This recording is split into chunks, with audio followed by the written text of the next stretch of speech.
بسم الله الرحمن الرحیم. شروع کوم په نام د خدای پاک چې هغه ډیر مهربان او بخښونکی دی. قل يا أيها الكافرون ووایا چې ای کافرانو لا أعبد ما تعبدون زه د هغو عبادت نه کوم چې تاسې عبادت کوئ ولا أنتم عابدون ما أعبد او نه تاسې دغه عبادت کوونکي یاست چې زه عبادت کوم ولا أنا عابد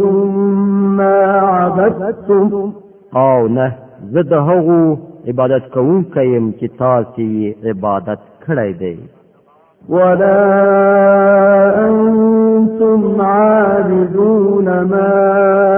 أعبد او نه تاسې دغه عبادت کوونکي یاست چې زه عبادت کوم لكم دينكم ولي دين ستاسې لپاره ستاسې دین دی او زما لپاره زما دین